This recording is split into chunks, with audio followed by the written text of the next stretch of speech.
ఎలా ఉన్నారు సార్ ఇప్పుడు? ఏం చేస్తున్నారు? ప్రెజెంట్ ఎలా బిజీగా ఉన్నారు?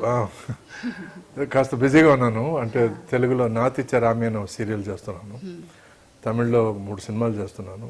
దాంట్లో మోస్ట్ ఇంపార్టెంట్ త్రిషతో సినిమా చేశాను ఒకటి, మోహిని అనే పేరుతో సినిమా తమిళ్ తెలుగు చేస్తున్నారు. సో దానికోసం బ్యాంకాక్ షూటింగ్ కూడా వెళ్ళొచ్చాము రీసెంట్గా. సో ఇది జరుగుతుంది. స్వచ్ఛమైన తెలుగు మీది. అయితే 1980s ఎక్కువగా తమిళే చేశారు సార్, ఎందుకు? అవునండి, అప్పుడు Telugu industry, Tamil industry, Malayalam industry, Kannada industry మొత్తం చెన్నైలో ఉండేది. సో 80sలో ఆ విభాగం స్టార్ట్ అయింది. నేను ఇండస్ట్రీకి రావడం 1981లో ఒక తమిళ సినిమాతో పరిచయం అయ్యాను నేను అని అందరూ అనుకుంటారు. బట్ యాక్చువల్గా తమిళ సినిమా కాదండి, రామదండు అనే ఒక సినిమా అండి. అది మురళీమోహన్ గారి హీరో. దాంట్లో నాది చాలా చిన్న పాత్ర. అప్పుడు నూనెకు మీసాలు 16 ఏళ్ళు ఉంటుంది నాకు. సో దట్ ఈస్ యాక్చువల్లీ నా ఫస్ట్ ఫిల్మ్. ఆ తర్వాత చేసిన సినిమా వచ్చి జగముండి అని సోహన్ బాబు గారి hero, next hero Raj Kumar, మూడో హీరో నేను. సో దాంట్లో ఒక సాంగ్. సో ఇది నా రెండో సినిమా. మూడో సినిమా పన్నీర్ పుష్పంగళ అని ఒక తమిళ సినిమా, బట్ అది బ్రహ్మాండమైన సక్సెస్ చూసింది కాబట్టి నా కెరియర్ తమిళ్లో అలా కంటిన్యూ అయింది. సో 1980s ఫుల్గా తమిళ్లో కంటిన్యూ అయ్యాను. తెలుగుకు రావడానికి కారణం ఏమిటంటే యాక్చువల్గా తమిళ్లో ఒక లవర్ బాయ్ అనే ముద్ర పడిపోయి దాంట్లోంచి బయటపడలేకపోయాను. నాకేమిటంటే నేను యాక్టర్ కావడానికి వచ్చాను, స్టార్ అవడానికి రాలేదు. మైండ్లో చిన్నప్పటి నుంచి నేను ఫిక్స్ అయిన మ్యాటర్ ఏంటంటే సినిమాకి రావాలని. ఏ క్యారెక్టర్ ఏదో ఒకటి సినిమాకి వచ్చేయాలని ఆ తాపత్రయంతోనే నేను అసిస్టెంట్ డైరెక్టర్గా చేశాను, డాన్స్ అసిస్టెంట్గా చేశాను, ఎడిటింగ్ అసిస్టెంట్గా చేశాను. ఇవన్నీ జరుగుతున్నాయి సైమిల్టేనియస్గా ఇది సినిమా కోసం ప్రయత్నాలు స్టార్ట్ చేసిన తర్వాత నుంచి. సో 17వ ఏట నేను ఈ పన్నీర్ పుష్పంగళ చేశాను. పన్నీర్ పుష్పంగళ అయ్యి అది పెద్ద హిట్ అయ్యే వరకు కూడా నేను ఈ వెనకాల బ్యాక్గ్రౌండ్ విషయాలు కంటిన్యూ చేసుకుంటూ వచ్చాను. ఎందుకంటే అది హిట్ అవుతుందో లేదో తెలియదు, సినిమా బాగా ఆడుతుందో తెలియదు, బాగా ఆడకపోతే మనకి ఏదైనా ఒక బ్యాకప్ ఉండాలని నేను ఇవన్నీ కంటిన్యూ చేశాను. అప్పుడే మా ఎడిటర్ అనేవాడు, సినిమా ఆడకపోతే నీకు చేతిలో విద్య ఉంది, పర్లేదు, నువ్వు బతికేస్తావు అని చెప్పి. ఏంటి సార్ ఎడ్యుకేషన్ ఏంటో? అప్పుడు నాది +2 అండి. +2 అంటే నేను సినిమా షూటింగ్ చేసి మళ్ళీ తిరిగి వచ్చి +2 ఫినిష్ చేశాను నేను. సో గ్రేట్ కాదు, అదే చచ్చి ఫినిష్ చేశాను. నా ఫ్రెండ్స్ అందరూ ఆ తర్వాత IIT, IIM, పిలాని ఇట్లా అమెరికా ఇలా వెళ్ళి చదువుకోవడాలు ఇవన్నీ చేయడం. ఆ తర్వాత నాకు రోషం రావడం, వాళ్ళందరూ నన్ను చదువుకోవడానికి ఫోన్లో పిలవడం, దాంతో నేను కోపం వచ్చి ఆ తర్వాత BCom MBA కూడా చేశాను అనుకోండి, వేరే విషయం. బట్ సో ఇలా బ్యాక్గ్రౌండ్ వర్క్స్ అన్ని చేసి ఆ తర్వాత తమిళ సినిమా హిట్ అయిన తర్వాత తమిళ్లో బాగా కెరియర్ బాగా కొనసాగింది. లవర్ బాయ్ అనే ఇమేజ్ నుంచి బయటపడాలని నేను తెలుగు సినిమా ఇండస్ట్రీలో అడుగు పెట్టడం జరిగింది. అది పుట్టింటి పట్టుచీర సినిమాతో. అంటే పుట్టింటి పట్టుచీర ముందు ఒక 2-3 తెలుగు సినిమాలు చేశాను. ఇది జడగంటలని, ఆ తర్వాత 1-2 సినిమాలు జ్ఞాపకం లేదు చేశాను నేను. బట్ 90sలో 91 అలా బిగినింగ్లో పుట్టింటి పట్టుచీరతో స్టార్ట్ అయింది మళ్ళీ నా తెలుగు కెరియర్. అక్కడ నుంచి మామాశ్రీ, చిన్న కోడలు, ఈ 3 ఒకేసారి 1 month గ్యాప్లో రిలీజ్ అవ్వడం, 3 సినిమాలు హిట్ అవ్వడం, నా తెలుగు కెరియర్ స్టార్ట్ అయింది. సో ఆ మధ్యలోనే మ్యారేజ్ అయిందండి? మ్యారేజ్ ఎప్పుడైంది సార్? మ్యారేజ్ తమిళ ఇండస్ట్రీలో ఉన్నప్పుడే అయింది. ఆ మ్యారేజ్ అయింది, బాబు పుట్టాడు, ఆ తర్వాత విడాకులు తీసుకోవడం జరిగింది. సో బాబు ఎక్కడ ఉన్నారు? అమెరికాలో ఉన్నాడు, హ్యాపీగా ఉన్నాడు. అప్పటికి అడిగాను నేను, నీకు సినిమా ఇండస్ట్రీకి రావడానికి ఏమన్నా ఐడియా ఉందా అని అంటే, దయచేసి నన్ను వదిలేయండి డాడీ అన్నాడు. చాలా హ్యాపీగా ఫీల్ అయ్యాను, ఎందుకంటే నేను పెద్ద టెన్షన్ వాడు పడ్డాను దానికి. ఐఎమ్ యాక్చువల్లీ హ్యాపీ దట్ తనకి వేరే అప్రోచ్ ఉంది, తనకి has a different approach to life. అంటే సినిమా ఇండస్ట్రీకి లోకి రావడం అనేది గ్యాంబ్లింగ్ అండి. దానికి ఒక సపరేట్ మెంటాలిటీ ఉండాలి, దానికి ఒక మైండ్ సెట్ వేరే ఉండాలి. నాకు మంత్ పడితే నాకు నేను అనుకున్నట్టు జరగలేదే, నేను పద్ధతిగా లైఫ్ లీడ్ చేయాలనుకుంటున్నానే, దానికి భంగం కలుగుతుంది అనేవాళ్ళు డెఫినెట్గా సినిమా ఇండస్ట్రీలో ఎంటర్ అవ్వలేరు. ఏది ఎనీథింగ్ ఆర్టిస్టిక్. ఎందుకంటే ఒకడు పెయింటర్, చిత్రకారుడి పెయింటింగ్ వచ్చి చాలా డబ్బులు పోవాలంటే, అమ్ముడు పోవాలంటే వాడు ఆకలితో పెయింట్ చేసి ఉండాలంట అంటారు జనరల్గా. వాడి పెయింటింగ్కి భయంకరమైన డబ్బు రావాలంటే వాడు చచ్చిపోయి ఉండాలంట. సో అంత అర్పణం చేసుకుంటే తప్ప you don't get out of. అన్ని కష్టాలు ఉంటాయి ఆర్ట్లో. అది ఏ ఆర్ట్ అయినా కానివ్వండి, సింగింగ్ కానివ్వండి. ఎందుకంటే పాట నేర్చుకొని బ్రహ్మాండంగా పాడగలిగిన వాళ్ళు ఎంతమంది రోడ్డు మీద తిరుగుతున్నారు, అవును బట్ కొంతమందికి ఆపర్చునిటీ దొరుకుతుంది.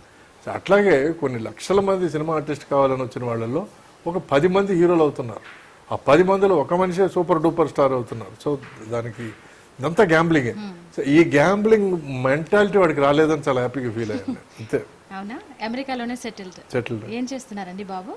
యాపిల్ బీజ్ అనే ఒక ఫాస్ట్ ఫుడ్ ఫర్మ్కి ఏరియా మేనేజర్గా ఉన్నాడు. It's very popular firm. So అక్కడే సర్వర్గా స్టార్ట్ అయ్యి వెయిటర్గా స్టార్ట్ అయ్యి ఆ తర్వాత మెల్లమెల్లగా ఇప్పుడు నౌ ఈజ్ కమ్. అలాగే అంటే తనని కంపల్సరీగా నేను వాళ్ళమ్మ ఈ విషయంలో కలిసికట్టుగా ఉండి ఎంబీఏ పూర్తి చేసేవరకు వదలలేదు. మొత్తానికి ఎంబీఏ పూర్తి చేశాడు. ఎక్కడ వెయిటర్గా స్టార్ట్ అయ్యాడు అక్కడే ఏరియా మేనేజర్గా ఉన్నాడు. అది ఒక సంతోషం. ఎందుకంటే 17వ ఏట నేను నా life as a working member of the family start చేశాను. వాడు అలాగే 17వ ఏట స్టార్ట్ చేశాడు. దానికి నాకు చాలా గర్వంగా ఉంది. That you learn the dignity of labour very quickly. That is important for me. So sir starting నుంచి కూడా మీరు అంటే 1980s నుంచి కూడా చూస్తున్నారు ఇండస్ట్రీని కదా. సో వేరియేషన్ ఏమైనా ఉందా? తెలుగు ఇండస్ట్రీ కావచ్చు, తమిళ ఇండస్ట్రీలో అయితే చాలా ఎక్కువ చేశారు కాబట్టి ఏం అబ్జర్వ్ చేశారు టెక్నాలజీ పరంగా? యాక్చువల్గా మీరు లెక్కగా చూసుకుంటే తెలుగు సినిమాలు ఎక్కువ చేశాను. అంటే టోటల్గా 290 సినిమాల దాకా చేశాను. దాంట్లో 100కి పైగా తమిళ్ చేశాను. మిగతావన్నీ తెలుగు సినిమాలే. ఒక 5-6 మలయాళం సినిమాలు, ఒక 3 కన్నడ సినిమాలు చేశాను. బట్ మెయిన్లీ ఇప్పుడు రీసెంట్గా సిద్ధార్థ్ పుణ్యం అని ఒక హిందీ సినిమా కూడా చేశాను నేను. మన సిద్ధార్థ్ నేను కలిసి దాంట్లో డాక్టర్ క్యారెక్టర్, సైకాట్రిస్ట్ క్యారెక్టర్ చేస్తాను. మంచి character. It's Hindi film. Hindi and Tamil 2 సినిమాలు. తెలుగులో కూడా రిలీజ్ అవుతుంది. ఒక 2 months బ్యాక్ షూటింగ్ పూర్తయింది. సో ఇట్లా నా కెరియర్లో ఎక్కువ తెలుగు సినిమాలు ఇప్పుడు ఎందుకంటే ఇప్పుడు నేను హైదరాబాద్లో ఉంటున్నాను, ఎక్కువ ఇక్కడే ఉంటున్నాను. 18 years అయింది ఇక్కడికి వచ్చి. బట్ ఇంకా చాలా మంది నేను మద్రాస్ నుంచి వస్తున్నాను అనుకుంటుంటారు. But I live here, I'm right here. చెన్నైకి వెళ్ళి వర్క్ చేసి తిరిగి వస్తుంటాను. సో నాయుడు గారి పుణ్యమాన్ని నేను ఇక్కడికి షిఫ్ట్ అయ్యాను. సో అది కూడా ఆయన చలవే. ఏమడిగారు మర్చిపోయాను. అందరూ అది అడుగుతుంటారు. బట్ ఒకటండి, నేను అంటే చాలా మంది ముసలోళ్ళు ఏమంటుంటారంటే ఆ కాలం చాలా బాగుందని అంటుంటారు. నేను ఇంకా ముసలోడని ఫీల్ అవడం లేదు కాబట్టి టెక్నాలజీ పరంగా చాలా ముందుకు వెళ్ళిపోయాను. ఇప్పుడు బాహుబలి లాంటి సినిమా మనం ఈ టైంలో చూసి ఎట్లా అబ్బా అన్నాము, అలాగే ఆ టైంలో గులాబ్ బాకేవళ్ళి అవి గొప్ప. అప్పుడు కూడా ఇప్పుడు మన మార్క్స్ బాట్లే, జైనన్ విన్సెంట్, అజయన్ విన్సెంట్ వీళ్ళందరూ అప్పుడే చరిత్రలు సృష్టించారు. సో ఆ టైంకి వాళ్ళు చరిత్ర సృష్టించారు. ఈ టైంకి వీళ్ళు చరిత్ర సృష్టిస్తున్నారు. ఆ టైంలో మంచోళ్ళు ఉన్నారు, చెడ్డోళ్ళు ఉన్నారు. ఈ టైంలో మంచోళ్ళు ఉన్నారు, చెడ్డోళ్ళు ఉన్నారు.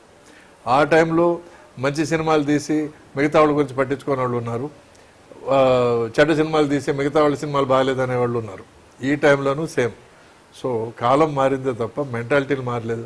టెక్నిక్ మారింది. బట్ అప్పుడు బ్రహ్మాండమైన టెక్నిక్ ఇప్పుడు మనకి అంతేనా అని అనిపిస్తుంది. బట్ ఇప్పుడు బ్రహ్మాండమైన టెక్నిక్ ఇంకొక 20 సంవత్సరాల తర్వాత ఇంతేనా అనిపిస్తుంది. So times change but people don't change. Technology changes but the approach doesn't change.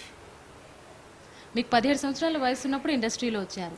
So మీరు అనుకున్న గోల్ని రీచ్ అయ్యారా? అంటే నేను యాక్ట్ చేయాలి అన్నారు కానీ హీరోనే అయిపోయారు కదా మీరు. సో అంటే అప్పుడు కుటుంబ పరిస్థితులు కొంచెం కష్టంగా ఉండేటువంటి. నేను యాక్టర్ అయితే చాలు అని అనుకునేవాడిని. ఏదో parent, my father is producer and director. Cinema తీసి కొంచెం బాగా నష్టపోయారు. అంటే అప్పటి వరకు 32 సినిమాలు తీశారు. బట్ చివరి సినిమా బాగా నష్టపోయేసరికి నేను సినిమా ఇండస్ట్రీకి రావాల్సి వచ్చింది. అండ్ మెయిన్గా నేను ఫారెన్ వెళ్ళి చదువుదాం అది నా ఆశలు ఉండేటివి. బట్ అవన్నీ వచ్చి నేను పక్కన పెట్టి నేను సినిమా ఇండస్ట్రీకి రావాలనే ఒక దృక్పథం ఏర్పడింది. ఎందుకంటే ఈ సినిమా ఇండస్ట్రీలో వర్కౌట్ అయితే డెఫినెట్గా మనం సంపాదించవచ్చు. ప్లస్ అది మనకు నచ్చిన విద్య, నచ్చిన వృత్తి కదా అని ఒక ఫీలింగ్. సో దీంట్లో ఎలాగైనా రాణిస్తాను, ఏదో ఒక రంగంలో రాణిస్తానని ఒక ఐడియాతోనే దిగాను. దేవుడి దయ వల్ల హీరో అయ్యాను. ఇప్పుడు క్యారెక్టర్ ఆర్టిస్ట్గా ఉంటున్నాను. I'm happy. అంటే ఇప్పుడు గోల్ అనేది ప్రతి ఒక్కరు చిరంజీవి కాలేరండి. ఓకే, అలాగే ఇప్పుడు చూసుకుంటే ప్రతి ఒక్కరికి పవన్ కళ్యాణ్, మహేష్ బాబు కాలేరు. బట్ మనకి దేవుడు ఏమి ఇచ్చాడో దాంట్లో ఎగ్జాక్ట్లీ దాంట్లో మనం తృప్తి పరుచుకొని మనం దాంట్లో మనకి ఇచ్చిన మన ఆపర్చునిటీలో మ్యాక్సిమం ఏం చేయగలం అనేది దట్ ఈస్ ఇంపార్టెంట్. సో నేను అరే మనం అది అవ్వలేదే అని మనం ఆలోచించడం కంటే అరే మన పొజిషన్కి చాలా మంది రాలేదే, నాకంటే కింది టాలెంట్ స్థాయి ఉండి వాళ్ళ గురించి ఆలోచిస్తే మనమే గొప్ప. డెఫినెట్గా. సో అట్లా నేను ఐ ఆల్వేస్ బి థ్యాంక్ఫుల్. ఒకటే నేను ఒక విషయం, ఒక సిద్ధాంతాన్ని నమ్ముతాను. ఏమిటంటే కర్మ సిద్ధాంతం అంటారో ఏమంటారు, కానీ మార్నింగ్ లేచిన వెంటనే thank you for all your blessings అని ఒక మాట అనుకుంటే అండి మన జీవితం చాలా సస్యశ్యామలంగా ఉంటుంది. ఎందుకంటే చాలదు అనుకుంటే చాలకుండానే ఉంటుంది, ఎంత వచ్చినా చాలదు. ఇప్పుడు ఒక పెద్ద మనిషి అడిగాడు వాట్ ఈజ్ రిచ్, మిగతాగా ఉంది వాట్ ఈజ్ పాపులర్. ఇప్పుడు ఇక్కడ కాలుదనేవాడు ఉంటే తలదనేవాడు ఉంటాడు. అవును. ఓకే, అప్పుడు ఒకప్పుడు 100 కోట్లు అంటే అమ్మో ఏం కలెక్షన్, ఇప్పుడు 1000 కోట్లు అంటున్నారు ఇప్పుడు. సో అంత లేదు కదా. సో ఉన్నదానికి తృప్తి పడడం, ఉన్నదానికి సార్థకం చేసుకోవడం, ఉన్నదానికి సంతోషించడం వెరీ ఇంపార్టెంట్. శ్రీకాళహస్తిలో జన్మించారా సార్? అవునండి. ఎవరిని నమ్ముతారు దేవుణ్ణి? ఏ దేవుణ్ణి నమ్ముతారు?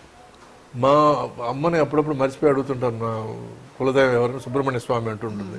బట్ నేను పర్సనల్గా అమ్మవారిని ఎక్కువ నమ్ముతాను. ఎందుకంటే నా జీవితంలో చాలా మార్పులు అమ్మవారి సినిమా చేసిన తర్వాత వచ్చాయి. అమ్మవారి సినిమా చేసేటప్పుడు అమ్మవారి మీద పెద్దగా ఒక ఐడెంటిటీ లేదు, కానీ బట్ ఆ సినిమా తర్వాత చాలా పర్సనల్గా మార్పులు చాలా జరిగాయి. సైనస్ ప్రాబ్లంతో చాలా బాధపడేవాడిని.